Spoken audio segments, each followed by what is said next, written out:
I'm Alicia from Create My Garden, and today I'm going to be showing you how to do your own worm tea. Worm tea. Why would you want worm tea? Well, let's start with the basics first. That when we put nutrients back into our garden, then it is able to produce and protect itself. I first learned this concept years ago when I first started gardening in my Los Angeles garden 10 plus years ago, and I started making my own worm tea. I had no idea what I was doing, but every time I used the worm tea on my garden just grew more and more beautiful. When I moved to Northern California, I thought, okay, let's start using worm tea, and I forgot for a whole summer season. That garden 7 years ago when we first moved up here was not a very good garden, and I realized after the season that the one ingredient that was missing was the worm tea. So from then on, I started making my worm tea. So I want to show you how. I start with water that is in a rain barrel. So this water has no chemicals. It's had a chance to kind of sit out. If you don't have a rain barrel that actually catches water, that's okay. You can go ahead and put water in a 5-gallon bin and let it sit out overnight. The reason why you want to do this is because you don't want the chemicals in the water. You want the chemicals to dissipate and get out of the system so that you can have your worm tea not having to fight chemicals while it's trying to help your garden. So for me, I'm going to fill this up with wonderful rain water. And I don't have to wait 24 hours to use it because it's been collected and sitting here for months waiting for me. This one rain barrel will allow me to do worm tea every other week in my very huge, large garden. I'm gonna fill this up with about 4 gallons of water. The second most important part about your worm tea is the worm poop. And I know it sounds gross, but it really isn't. And the reason I say that is because we actually have our worm compost in the house. We have it in our living room where nobody even knows it's there because it doesn't smell. Worm poop is absolutely amazing, and it's full of nutrients that's going to be feeding into my garden and giving everything protection. So I'm gonna take a look. I've got this in 2 different layers. The top layer is the feeding layer, and it's got a little blanket, and underneath all the worms are like active and happy.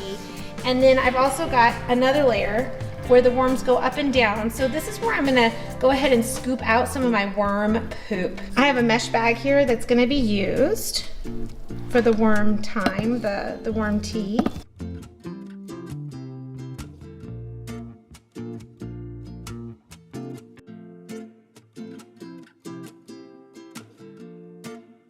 So what the worms are doing is they're eating up above and they're pooping, and that poop comes down here.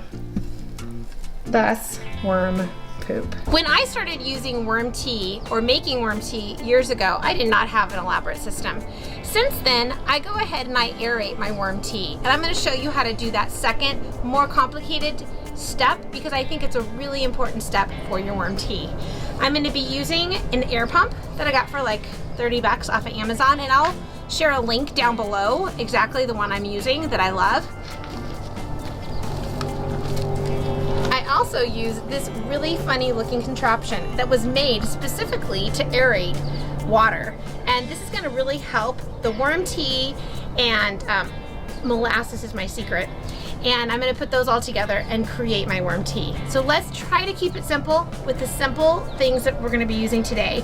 And let's go grab our worm poop. All right, let's continue on. Now that we have our water, 1 to 2 cups of worm poop, molasses, and the molasses is going to draw out all the amazing minerals. And what I do, what's amazing about it is it has holes in it that's actually going to be aerating. And I'm gonna connect this tubing to the top of it.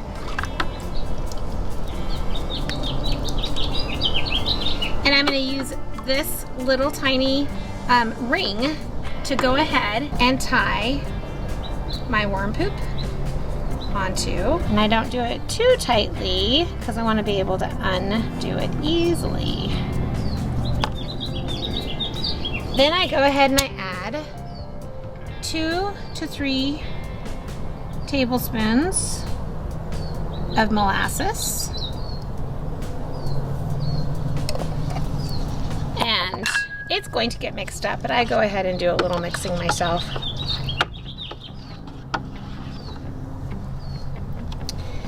And then I'm going to plug this air pump into an electrical socket and let the worm tea do its thing for 48 to 72 hours. The warmer it is outside, the less it needs to aerate. After this process, I'm going to show you what happens with the worm tea.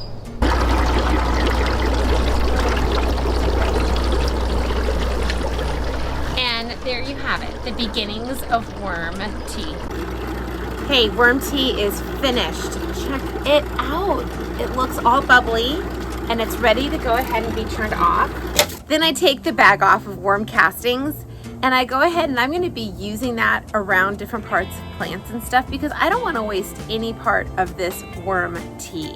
I bought a sprayer, a cheap one at Home Depot, and I'm going to be using that to foliage spray all of my garden. Now, the cool thing about this is that foliage spray will then be a protector over my leaves.